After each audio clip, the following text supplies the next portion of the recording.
नमस्कार साथियों, आप सभी लोगों का एक बार फिर से इलाहाबाद कैंपस कोचिंग के इस डिजिटल प्लेटफॉर्म पर स्वागत है। साथियों, प्रतिदिन की भांति आज हम फिर से डेली करंट कैप्सूल को लेकर के आपके बीच में उपस्थित हैं। उम्मीद करता हूं कि आप सभी लोगों को हमारे ये प्रयास अच्छे लग रहे होंगे और मैं दावा करता हूं कि आप जो भी यहाँ पे क्वेश्चन डिस्कस कराए जाते हैं इसे आप अच्छे से तैयार कर डालिए। आपके एग्जाम में क्वेश्चन यहीं से आएगा, बहुत ज़्यादा भटकने की आवश्यकता नहीं है।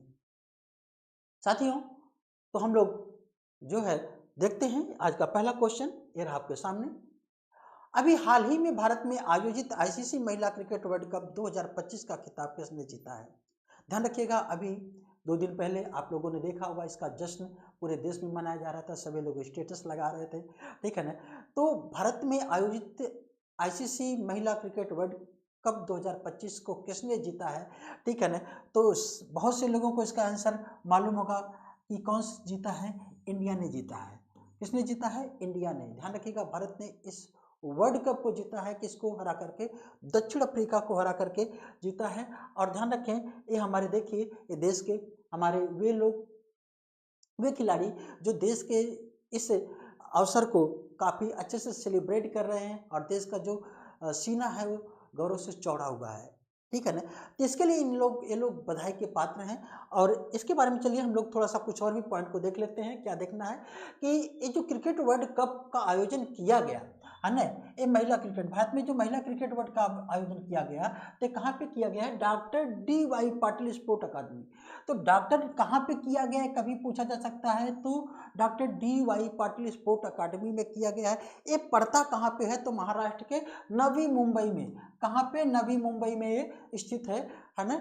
डॉक्टर DY स्पोर्ट पाटिल, ठीक है, DY पाटिल स्पोर्ट अकादमी कहाँ पे स्थित है? तो नवी मुंबई में स्थित है। दक्षिण अफ्रीका को भारत ने 52 रनों से हरा करके इस सफलता को प्राप्त किया है। और ध्यान रखें, पहली बार ऐसा हुआ है कि भारत में महिलाओं ने वर्ल्ड कप को जीता है। देश के लिए बहुत ही बड़े गौरव की बात है। तो साथियों, पहली बार ऐसा हुआ है, ठीक है ना। यार, जो क्रिकेट वर्ल्ड कप जो होने वाला था ये भारत और श्रीलंका के द्वारा ये आयोजित किया गया है। और ध्यान रखें, कब से चला है? तो 30 सितंबर से या 2 नवंबर के बीच इस कार्यक्रम मतलब ये जो है इसका आयोजन किया गया। तो चलिए, शेफाली वर्मा, ध्यान रखिएगा, शेफाली वर्मा को आपको याद रखना है। इन्हें प्लेयर ऑफ द मैच के लिए चुना गया। शेफाली वर्मा को प्लेयर ऑफ द मैच कौन? एक यहाँ से क्वेश्चन बन सकता है कि शेफाली वर्मा को, ठीक है ना, किसके लिए है ना, प्लेयर ऑफ द मैच। और दीप्ति शर्मा को क्या है? प्लेयर ऑफ द टूर्नामेंट चुना गया है, ठीक है ना। तो ये भी 2 उपलब्धियां, ठीक है ना, भारत के ही नाम रही हैं। Player of the match Shafali Verma और दीप्ति शर्मा को क्या है ना, प्लेयर ऑफ द टूर्नामेंट के लिए चुना गया है।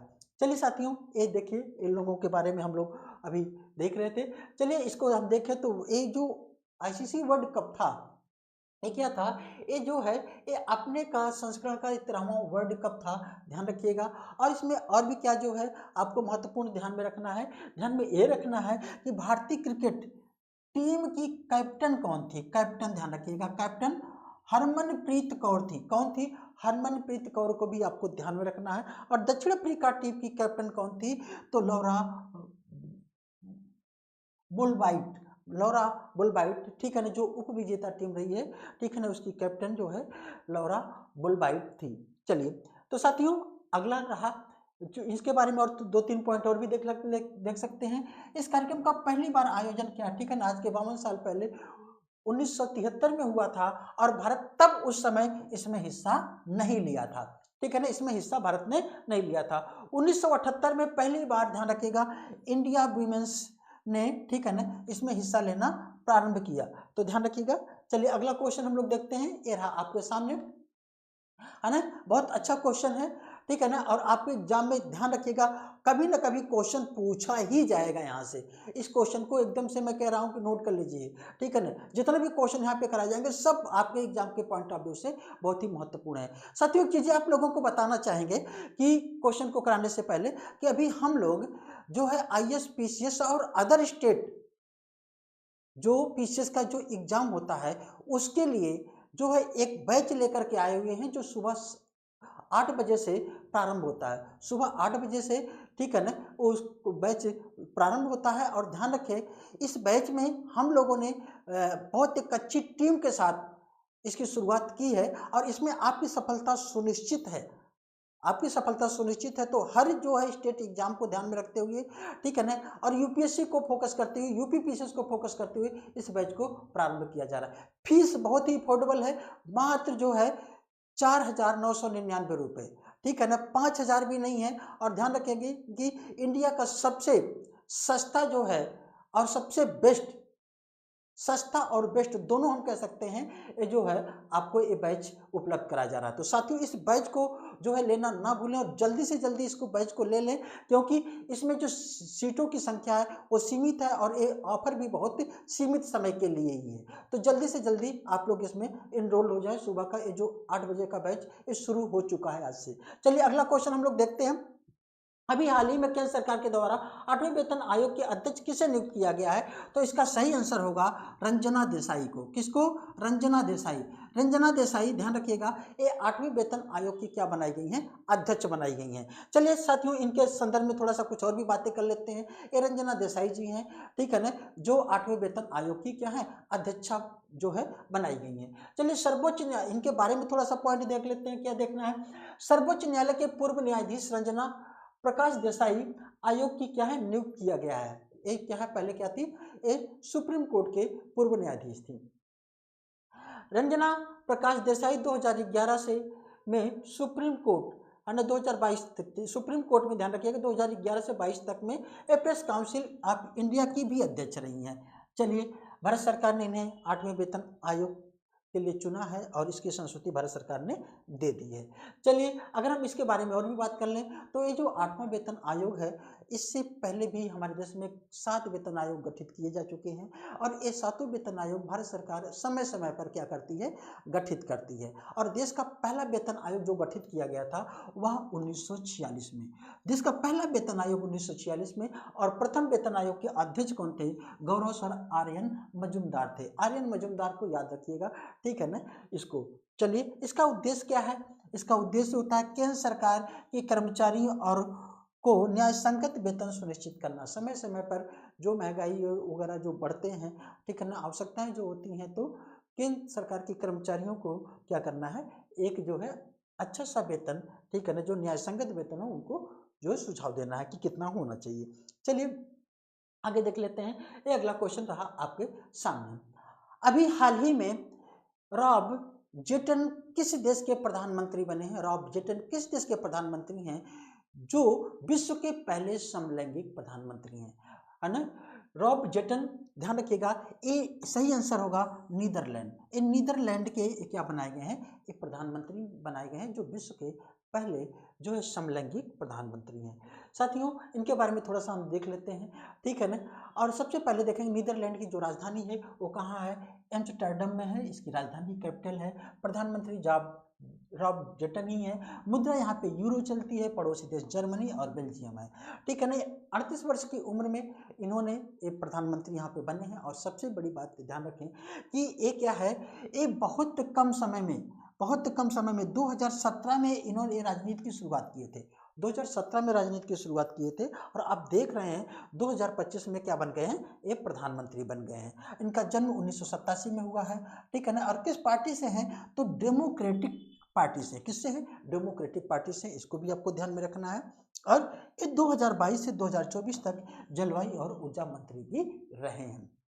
चलिए अगला क्वेश्चन हम देखते हैं, ठीक है ना। बगराम एयरवेज कहाँ पर स्थित है? ये बहुत चर्चा में है, ध्यान रखिएगा इस समय, ठीक है ना, बहुत चर्चा में ये स्थान बना हुआ है। बगराम एयरवेज कहाँ पर स्थित है?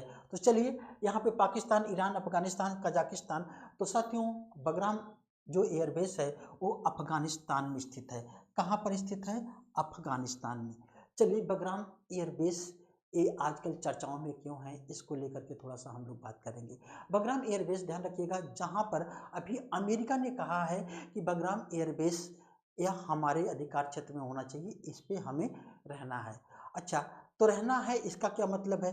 क्यों ऐसा कह रहा है? दरअसल में अमेरिका और जो संयुक्त राष्ट्र की सेना है 2011 से 2021 तक एक बगराम एयरबेस पर, ठीक है ना, यहाँ पर अपने आप को बनाए हुए थी। और 2021 में एकाएक अमेरिका ने अपनी सेनाओं को यहाँ से हटा लिया था। जब हटा लिया था तो वहाँ पे जो उस समय की जो सरकार थी तो अफगानिस्तान की, वहाँ पे उस लोगों ने क्या किया, कब्जा कर लिया। ऑलरेडी वो अफगानिस्तान में था ही, ठीक है ना, तो उसको कब्जा कर लिया।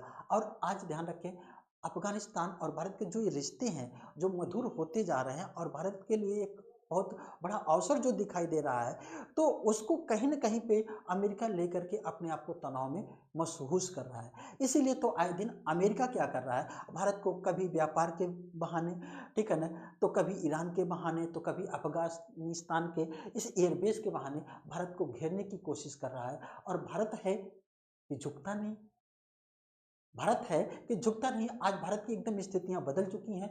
अब भारत वो पहले का भारत नहीं है कि जब अमेरिका जो चाहे, ठीक है ना, जैसा चाहे वैसे ही वो अपने अनुसार काम करा ले या काम करे, ठीक है ना। अब भारत क्या है, उस स्थिति में पहुंच गया है जो कि विश्व के लीडर देशों में गिना जाता है।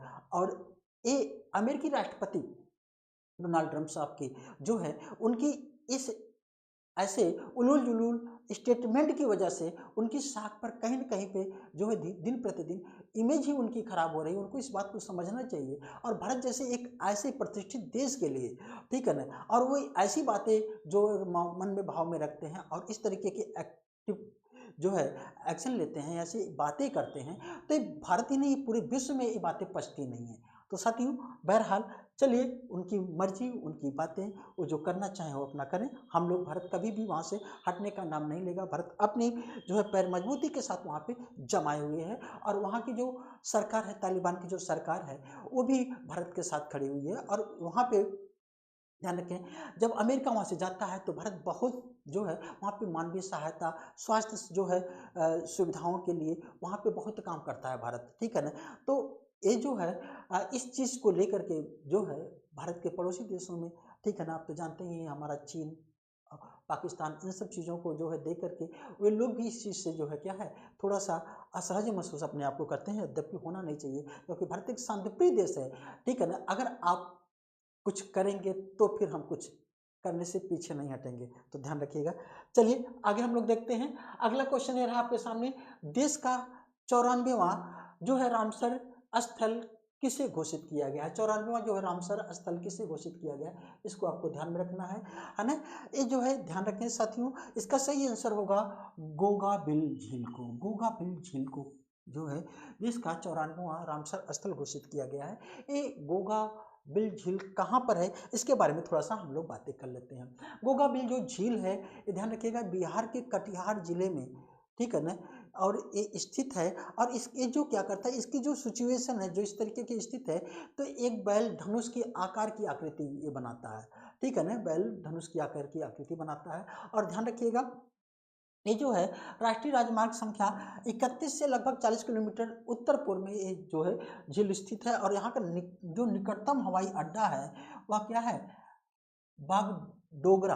बागडोगरा हवाई अड्डा यहाँ का निकटतम हवाई अड्डा है। अगर हम नदियों की भी बात करें तो जो महानदी है, महानंदा नदी है ना, और क्या है, दक्षिण गंगा नदी के बीच में यह क्षेत्र स्थित है और बैल धनुष के आकार का है। तो साथियों, इस तरीके से आज के जो है ये करंट कैप्सूल की क्लासेस यहीं तक। हम लोग फिर मिलते हैं किसी नए वीडियो के साथ, नई एनर्जी के साथ, और फिर कुछ महत्वपूर्ण हम लोग बातें करेंगे। साथियों, जाते जाते एक चीज़ और भी याद है, हम आपको जो है आ गया तो हम बता दें, आप हमारा जो है यूट्यूब चैनल जो है सब्सक्राइब कर लीजिए। और आपको हमारे यूट्यूब चैनल पे डेली एक करंट कैप्सूल की क्लासेस मिलती हैं। डेली हम लोग प्रश्नोत्तरी डालते हैं अलग अलग विषयों से संबंधित, जो आपके एग्जाम में या तो क्वेश्चन आए हैं या तो वहाँ से क्वेश्चन आने की संभावनाएं हैं। और उसका चमत्कार देखिएगा, आप एग्जाम में जब एग्जाम देंगे तो 50% क्वेश्चन, 60% क्वेश्चन वहीं से आने हैं, ठीक है ना। और साथ में अब अभी हम लोग ऑनलाइन, ठीक है ना, जो है लाइव क्लास को भी लेकर के आएंगे, जो विभिन्न मुद्दों पर हम लोग बात करने वाले हैं। और साथ में हम लोग पीसीएस और आईएएस जो परीक्षाएं होती हैं उसका जो मेंस का जो पेपर होता है, मेंस पेपर की ड्राफ्टिंग, मेंस पेपर की ड्राफ्टिंग, इसको भी हम लोग जो है अपने ही इस प्लेटफॉर्म पर लेकर के आ रहे हैं। तो ये सब चीज़ें आपको यहीं पे मुफ्त में मिलने वाली हैं, ठीक है ना, मुफ्त में मिलने वाली हैं। और इसको जो है चैनल को सब्सक्राइब कर लीजिए और इसका पूरा का पूरा फायदा उठाइए। और हमारे किसी बैच को ज्वाइन करने के लिए आप हमारा सुबह और शाम का बैच कोई भी ज्वाइन कर सकते हैं। तो चलिए, जो नया बैच है अभी इसको आप लोग जो सुबह है जो 4,999 रुपये का है, उसको जल्द से जल्द ज्वाइन कर लें, जिससे कि आप लोग पीछे ना रहें। चलिए, आज की क्लास यहीं तक, हम लोग फिर मिलते हैं किसी नए वीडियो के साथ। Thank you very much.